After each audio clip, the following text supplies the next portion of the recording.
Shalom, shalom. They say that from the heart of Eden flowed a river that gave life to all creation. For streams flowed from that primordial source, carrying with them the mystery of origin and the promise of eternity. Thousands of years later, another river, hidden beneath the stones of Jerusalem, continues to flow, as if history insisted on linking the Garden of Eden with the city of the end. But what is the relationship between the Garden of Eden and the Temple of Jerusalem? Why did the sages of the Talmud and the mystical texts of Kabbalah see in the waters of Eden the symbol of the divine presence that still seeks to return to its source?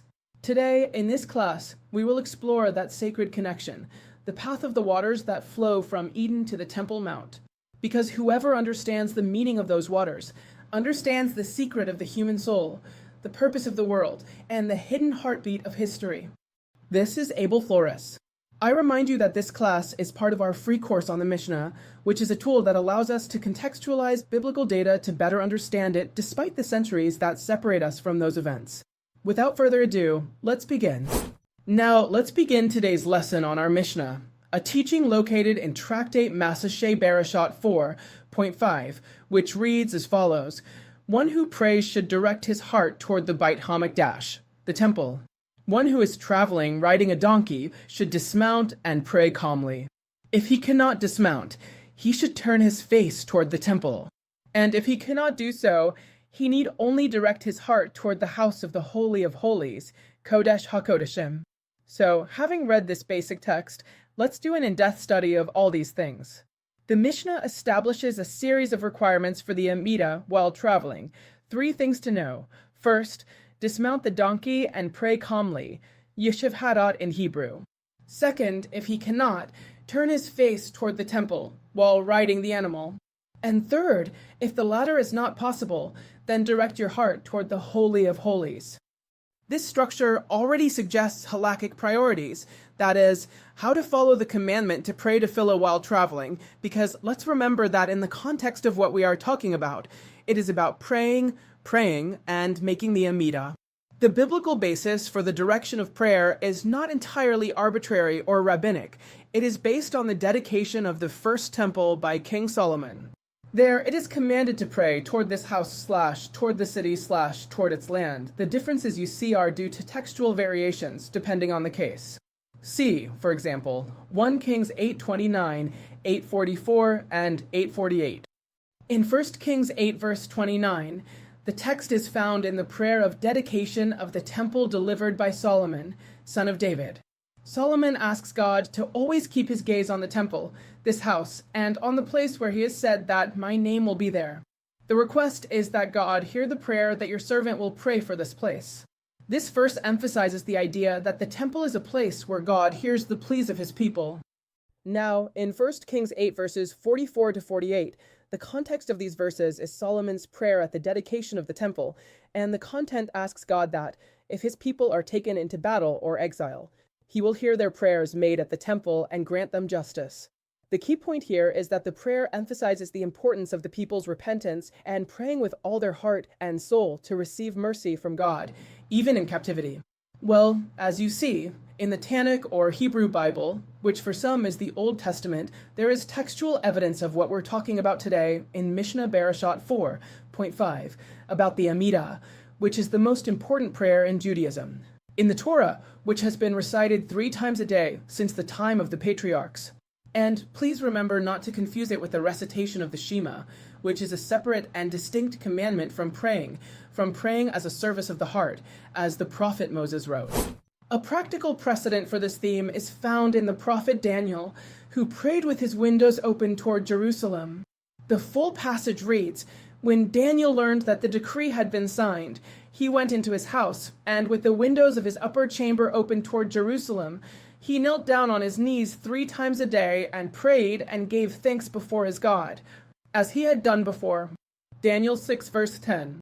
At that time, King Darius had issued a decree prohibiting prayer to any god or person other than the king himself. Daniel, however, continued to pray openly toward Jerusalem, faithful to his usual practice. Daniel was in exile in Babylon. Praying with windows open toward Jerusalem symbolized orienting his heart toward the temple, even though it had been destroyed, maintaining his spiritual and national connection with Israel, and expressing his hope for the restoration of the people and worship in Jerusalem. This practice was based on a promise made by King Solomon at the dedication of the temple, as previously mentioned. If your people are taken captive and pray to you with their faces toward the land you gave to their fathers, toward the city you chose, and toward the house I built for your name. 1 Kings 8 verse 48. That is, Daniel followed the oral tradition, Torah Shibiot, of directing prayer toward the temple as a spiritual reference point. In later Jewish tradition, especially in halakha, normative law, this gesture served as the foundation for the custom of praying facing Jerusalem, a practice that continues to this day. European Jews pray facing southeast, those in the Americas toward the east, those in Asia toward the west, and in Jerusalem, they pray facing the Temple Mount, Har Habeit in Hebrew. Now, the Talmud articulates a hierarchy of orientation from the perspective of the land of Israel. In the diaspora, one faces the heart toward Eretz Israel. In Eretz Israel, toward Jerusalem. In Jerusalem, toward the temple. And in the temple, toward the Holy of Holies. If one is in a boat or raft and cannot turn around, one orients the heart. The Talmud also mentions the symbolic location of the divine presence in the West, a topic that explains certain discussions about orienting prayer and reinforces the idea of focusing on the holiest place. Classical halakhic codification, such as that of Maimonides' Rambam in Mishnah Torah, Hilchot Tefillah 5, establishes the obligation to orient the body and heart according to the preceding hierarchy. It recommends praying next to open windows toward Jerusalem, as did Daniel 6. For its part, Shulchan Aruch Chaim 94 systematizes the direction according to where the person is. It also contemplates those who cannot recognize directions. Let them direct their hearts to Hashem. The Rema, a Hebrew acronym for Rabbi Moses Isserles, adds the practice of bowing south and north to ask for wisdom and wealth, derived from the Talmud in Bava Batra 25b, while keeping their faces toward Jerusalem. And the Mishnah Berurah, Aruch Chaim 94, it unequivocally prioritizes Jerusalem over the location of the Aaron if they do not coincide, and addresses the case of the disabled person who only thinks about direction, b'diavad exit. Here, too, we must learn these key concepts. Yishuv Hadat, praying calmly or clearly. Descending and praying calmly connects with the Talmudic requirement of koved rosh, gravity and seriousness, and kavanah, true intention, paradigmatically learned from Hannah in 1 Samuel 1 and Bereshit 31a. Let us also recall the ladder of fulfillment, lekahila toward b'diavad. The Mishnah defines a flexible framework.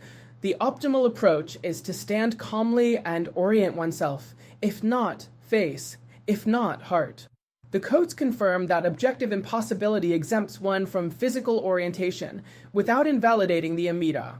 You must also remember that there is no universal east. The obligation is Jerusalem, temple, holy sanctuary, not facing east as such.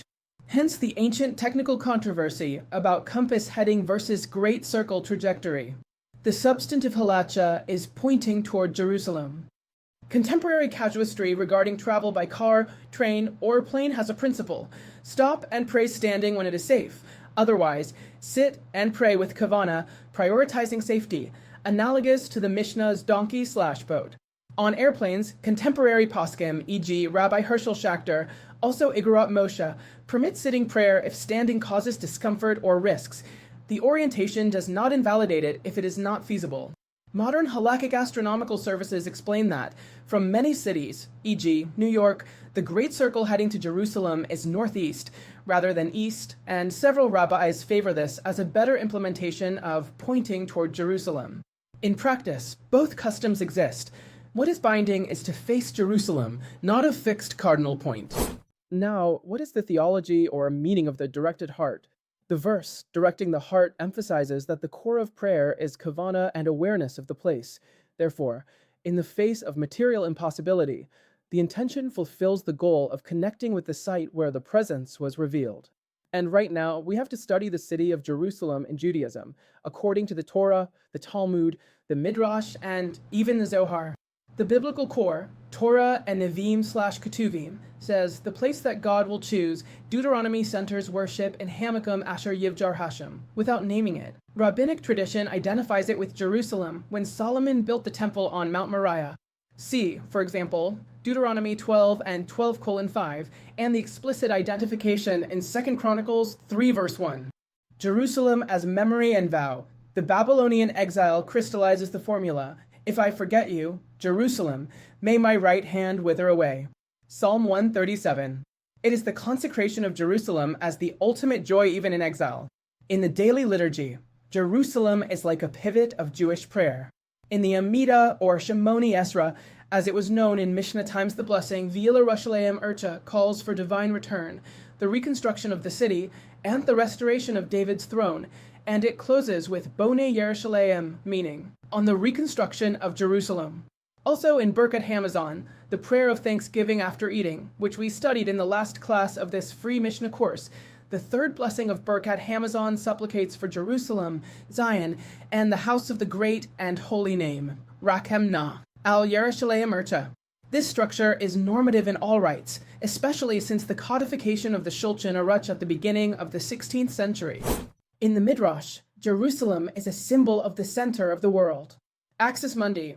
Midrash Tanchuma describes Eretz Israel as the navel of the world, based on Ezekiel 38 verse 12, which states, to seize plunder and to take spoil, to lay your hands on the desert lands already inhabited, and on the people gathered from among the nations, who acquire livestock and possessions, who dwell in the middle of the earth. So, by extension, Jerusalem is like the spiritual heart of the planet. It is a theological category of cosmic centrality, not merely geographical, according to this Kabbalah perspective. The Zohar and mysticism also speak of the Jerusalem above and below.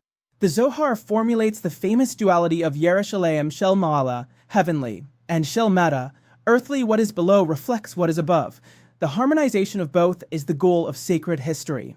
Zoharic texts, for example, regarding Parashat Cheyai Sarai 15.113, affirm that the land of Israel and Jerusalem exist above and below, with ontological correspondence. In the United Monarchy, 10th and 16th centuries BCE, Jerusalem is the political capital and sole sanctuary. Pilgrimages, shalosh regalim, and centralized justice revolve around the temple. Centralization derives from the mandate of Deuteronomy and is concretized by David and Solomon.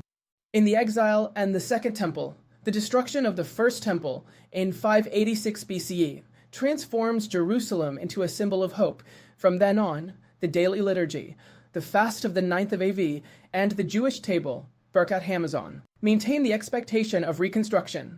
In the rabbinic imagination, parallel to the legal regulations, the sages visualize the future Jerusalem, for example, in the Talmud Bava Batra 75a, regarding gates of precious stones, reinforcing the city's place in the messianic imagination. In conclusion to this segment, we can say that for the Torah, the prophets, and the writings, Jerusalem is the chosen place where the name dwells and to which worship and memory are directed. Halakha, or rabbinic regulations, translates this theology into daily practice, bodily/mental orientation in tefillah, specifically in the Amidah. The liturgy maintains the constant yearning for reconstruction. The Midrash elevates it to the center of the world, and the Zohar duplicates it in an up/down mirror, establishing Jerusalem as the theological and existential axis of the Jewish people. Now, let's talk about a very mysterious character who appears in the Bible, Melchizedek, in Hebrew, Malchizedek, who is known as the King of Salem and Yeshurun, which are the ancient names for Jerusalem.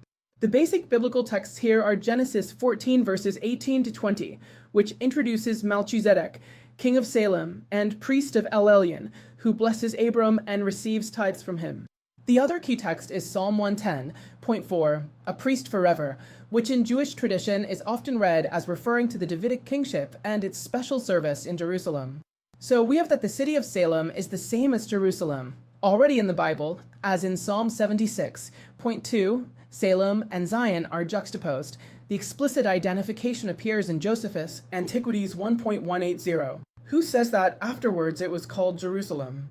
The name and etymology of Melchizedek are traditionally understood as king of justice. Philologists have also proposed my king is the god Tzedek, from the pre-Israelite Canaanite name of Jerusalem. Both readings coexist in modern bibliography. In rabbinic readings, Mishnah, Gemara, Midrash, who is he? Shem ben Noah. Classical exegesis identifies Melchizedek with Shem, supported by Rashi and the Gemara Nedarim 32b. Transfer of the priesthood. Nedarim 32b criticizes Melchizedek for blessing Abram before God, and because of this impropriety, the priesthood passed to Abram's descendants, i.e., through Levi/Aaron, on the bread and wine and the tithe. The Midrashim emphasize royal hospitality and monotheistic worship. Abram gives the tithe, reinforcing his priestly rank. See Bereshit Rabbah 43:6. In the Zohar, the verse from Psalm 110 is associated with higher priestly configurations, and in certain passages, Melchizedek is reread typologically with reference to Aaron and the service in the sanctuary. Within the framework of the duality, Jerusalem above and below. It must be understood that the Zohar is not literal, but symbolic mysticism. Its language is elusive and polyphonic. In Second Temple literature, such as Qumran and elsewhere, 11Q13, 11Q Melch, the Qumran manuscript from the 1st century BCE, presents Melchizedek as a celestial messianic agent who proclaims the Jubilee and frees the captives from the presence of Belial. It is an apocalyptic, not narrative, piece, and it magnifies his figure as a leader from on high. Josephus confirms the Jewish tradition of Salem as equivalent to Jerusalem and portrays Melchizedek as a just king and priest of God. Philo of Alexandria, who was a prominent rabbi of the Hellenistic Jewish allegorical movement, exploits his symbolic value, justice and peace, and a paradigmatic priesthood, evidence of Jewish philosophical reception. In the early Christian reception, i.e., in Proto-Christianity, the Epistle to the Hebrews builds on Psalm 110, a theology of priesthood according to the order of Melchizedek, distinct from the Levitical line. This explains why the Gemara emphasizes that the continuity of the priesthood rests in the house of Aaron. Yeshurun, the ancient name for Jerusalem, is also a term of endearment for Israel and appears 4 times. In Deuteronomy 32 verse 15, 33:5 and 26, and in Isaiah 44 verse 2. Traditionally, it is derived from Yashur, upright, and indicates Israel's moral vocation. The Septuagint, the Greek version of the Hebrew Bible, understands it as the beloved and translates it as such. Isaiah 44 verse 2 says, "Do not fear. Jeshurun, whom I have chosen, in parallel with Jacob and Israel, a term of covenant and election." There are also enigmas and interpretive tensions, such as a personal identity, historical man, Shem, local dynastic title, or typological figure. Rabbinic exegesis adopts Shem, modern scholarship notes editorial layers in Genesis 14, and alternative readings of Psalm 110 verse 4. Melchizedek embodies, in the Torah and its Jewish reception, the archetype of the priest-king of Jerusalem, whose name embodies justice and whose city symbolizes peace. Rabbinic tradition identifies him with Shem, one of the sons of Noah from whom the Semites come, and reaffirms that normative priestly continuity resides exclusively in Aaron and Levi. The Zohar and Qumran elevate him to a mystical and eschatological symbol. Yeshurun, for his part, names Israel in his ideal of righteousness and election, key to reading Jerusalem as a center of covenant, worship, and hope. Now, let's study Jerusalem and the Garden of Eden, a comprehensive study based on Jewish tradition. Jerusalem, and more specifically, the Temple Mount, appears as a historical and liturgical recreation of the Edenic proximity, the point where the presence manifests itself, life flows, and human beings reconnect with their origins. This connection is not a single passage, but a host of biblical, midrashic, halakhic, and mystical parallels. The biblical texts that pave the way are Genesis 2-3, Eden. A garden planted to the east 2:8, a river that rises there and divides into 4, 2:10, 14, and cherubim to the east of the garden, guarding the entrance, 3:24. Jerusalem and the temple also have connections, such as Solomon's sanctuary, which stands in Moriah, in 2 Chronicles 3 verse 1, with the enclosure facing east. Cherubim on the ark and carvings of palm trees, flowers, and fruits, as in 1 Kings 6-7 and Exodus 25, arboreal iconography evoking a garden. A river flowing from the temple in Ezekiel's vision, 47:1, 12. Which heals the waters, a clear echo of the river of Eden. Living waters from Jerusalem in Zechariah 14 verse 8. Zion comforted, like Eden, Isaiah 51 verse 3, and the earth made, like the Garden of Eden, Ezekiel 36 verse 35. The eschatological restoration of Jerusalem is described in Edenic language. A biblical conclusion is that Eden and the temple share an orientation, cherubim, garden motifs, a tree, and the image of a water fountain that gives life to the world. In rabbinic and midrashic tradition, the temple as the axis of creation. Even Hashatiyah, the foundation stone, according to Talmud Yoma 54b and Midrashim, e.g., Tanchuma and Pekuda. In the Holy of Holies there is a stone from which God founded the world. If the world is born there, Jerusalem is linked to the Edenic beginning. Zion as the navel of the world, Bereshit Rabbah 1:5 and other passages describe Zion/Jerusalem as the center from which creation expands. The dust of Adam. Tradition states that Adam was formed from the dust of his atonement site, the altar, linking creation, Eden, with the altar/temple, Jerusalem. See, for example, this reference in Talmud Sanhedrin 38 and Midrashic collections. The tree of life and the temple menorah or candelabrum, the menorah, with almond trees, buds, and flowers, as in Exodus 25 verses 31 to 40, is read as a symbol of the tree of life, as in Proverbs 3 verse 18. The Kodesh reproduces the sacred botany of Eden. Guarded access, just as cherubim guard Eden. According to Genesis 3 verse 24, cherubim guard the ark. The veil and the purity of the entrance reproduce restricted access to the presence. There is also a rabbinic idea and force that the Temple Mount is the 0 point of creation and of flowing life. The temple is a model of Eden where the people rediscover their original closeness. There is also a sacred geography of water, Gin and the 4 streams. In Eden, a river divides into 4, Pishon, Gin, Hiddekel/Tigris, Perith/Euphrates. Jerusalem, its historic source is Gin, the fountain of Siloam. The Davidic kingship is legitimized there, as written in 1 Kings 1 verses 33 to 45. Most scholars identify Gin in Genesis 2 with major rivers, e.g., the Nile in Egypt, but minority traditional views, especially in symbolic terms, associate the Jerusalem spring with the Edenic pattern, a source from which life is distributed. In Ezekiel 47 and Zechariah 14, the river of life is relocated to Jerusalem, Eden revived in the future age. For Judaism, Jerusalem does not replace Eden, but rather continues its function, a place of presence, a source of life and order for the world. The temple materializes in history what Eden originally meant, divine intimacy, guardianship of access, and water of life. Halakha and liturgy train us daily to orient ourselves toward this point, while mysticism teaches that the Jerusalem below reflects the one above. On the prophetic horizon, Zion restored as Eden encapsulates the ultimate hope of the Jewish people. The 10 most fascinating facts about Jerusalem, between history, myth, and prophecy now. Before ending this video, let's review the 10 most fascinating facts about Jerusalem, between history, myth, and prophecy.